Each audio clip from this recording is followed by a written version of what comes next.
Hola. Hoy les traigo un video informativo, donde hablaré de la verdad durante la dictadura militar argentina de 1976 encabezada por el general Videla.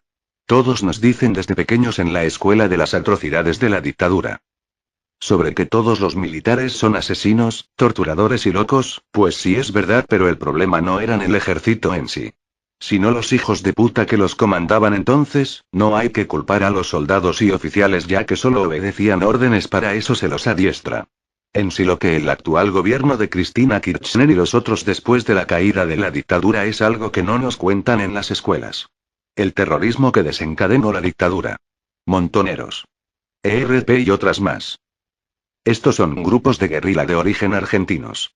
Asesinos y genocidas igual que la junta militar. Para los que nunca escucharon de hablar de estos grupos, ahora se los diré. El primero, Montoneros, era una organización terrorista argentina que desarrolló sus acciones con mayor intensidad entre los años 1970 y 1977. Sus objetivos iniciales fueron la desestabilización y derrota de la dictadura militar imperante en Argentina desde 1966, Juan Carlos Onganía 1966-70, Marcelo Levingston 1970-71. Alejandro Agustín Lanusse 1971-73, y el retorno del general Perón, objetivos que persiguieron por medio de tácticas de guerrilla urbana, que incluyeron asesinatos contra blancos civiles y militares. Si bien durante sus primeros años de existencia recibieron apoyo y reconocimiento de importantes sectores populares, a partir del 1 de mayo de 1974, cuando se produce un enfrentamiento público con el entonces presidente Juan Domingo Perón, el rechazo sufrido por parte de la sociedad y de los sectores sindicales y políticos del peronismo ortodoxo, motivó el aislamiento y el pase a la clandestinidad del grupo, que después de atravesar varios conflictos internos fue finalmente perseguido y aniquilado por el gobierno militar que asumió el poder en 1976.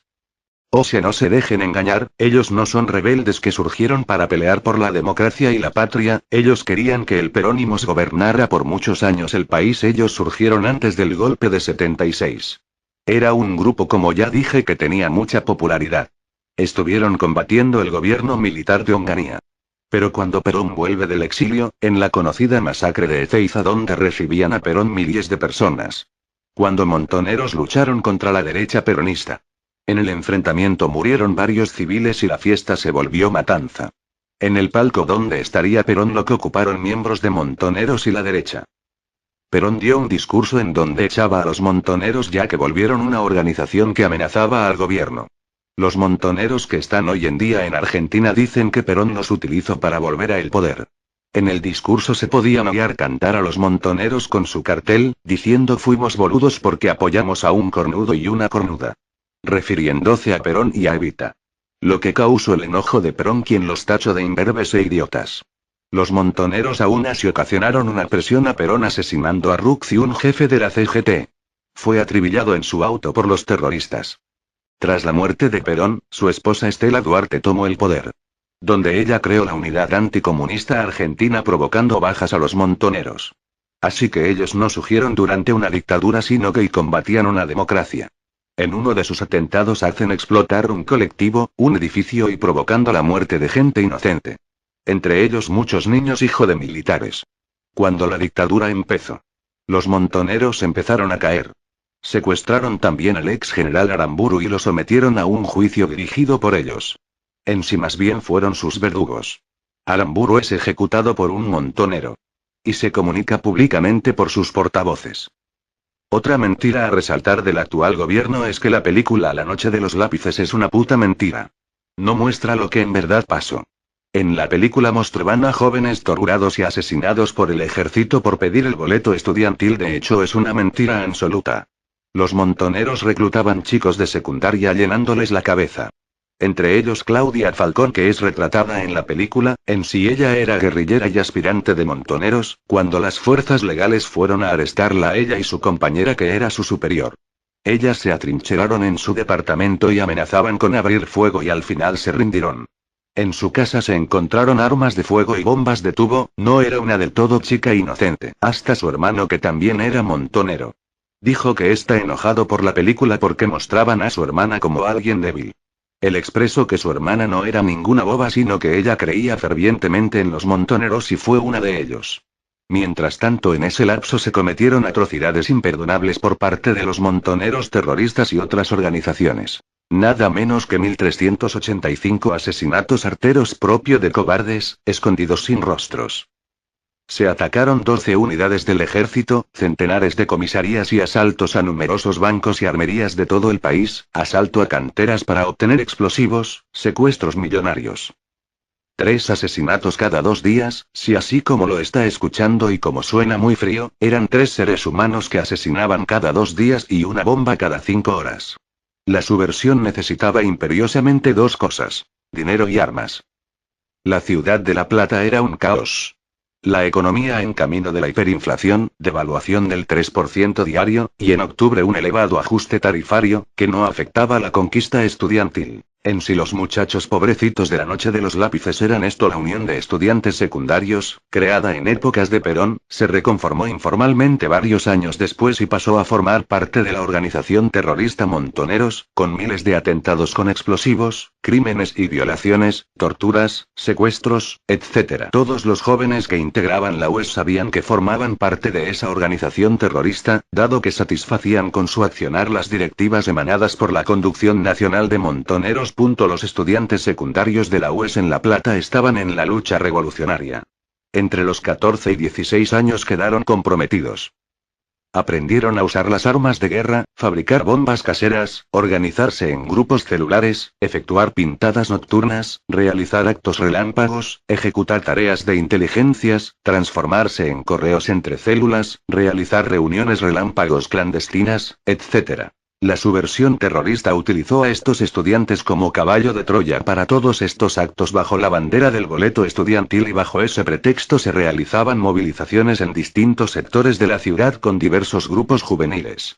Las reuniones eran relámpagos, sorpresivas y casi todas terminaban en la quema de un muñeco que representaba a López Rega. El boleto era una tapalera.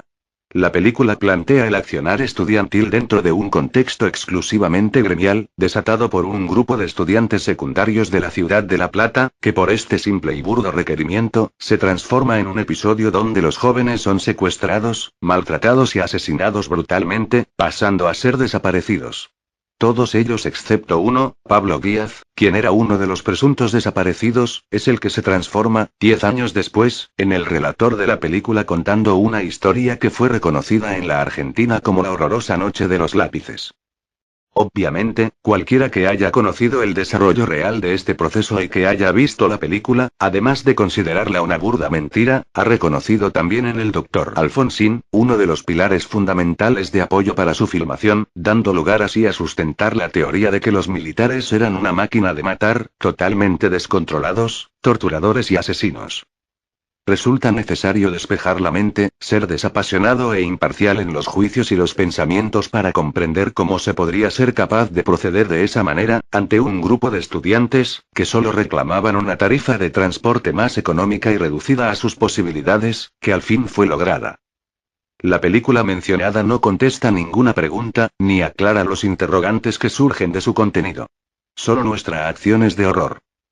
Como no podría ser de otra manera, con el correr del tiempo y cuando ya se aquietaron las aguas, nos encontramos con una serie de información que desnuda los trágicos y mentirosos comentarios. El hermano de la terrorista Claudia dice esto: mi hermana no era una chica ingenua que peleaba por el boleto estudiantil. Ella era toda una militante convencida. Ni mi hermana ni yo militábamos por moda. Nuestra casa fue una escuela de lucha. ¿Tu hermana y vos eran montoneros convencidos? Sí. Nadie nos usó ni nadie nos pagó. No fuimos perejiles como dice la película de Héctor Olivera. En el departamento donde cayó mi hermana se guardaba el arsenal de la UES de La Plata. Mi hermana no cayó por el boleto secundario, sino por una patria justa, libre y soberana. La gente que tenía la conducción de un colegio secundario no se chupaba el dedo. Tenía práctica política y militar. Es indudable, después de todos estos antecedentes, que los chicos capturados no eran chicos inocentes, sino miembros encuadrados dentro de la organización terrorista, tan terroristas como la que voló la AMIA y la Embajada de Israel, entre otros episodios. No cabe dudas de que los que desaparecieron, que son muy pocos, y los que luego aparecieron son parte del horror que ensangrentó al país. Los estudiantes secundarios de La Plata fueron solo una pieza de esa máquina que atacó a la República en sus instituciones y a toda la sociedad en general. Esta verdad permite extender el análisis sobre la casi totalidad de los presuntos desaparecidos del nunca más, considerándolos como terroristas, caídos en el combate, autoexiliados, muertos y ejecutados por sus propias organizaciones y suicidados por la ingestión de la pastilla salvadora de cianuro.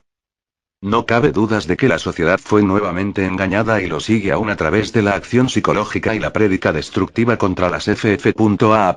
las de seguridad y policiales.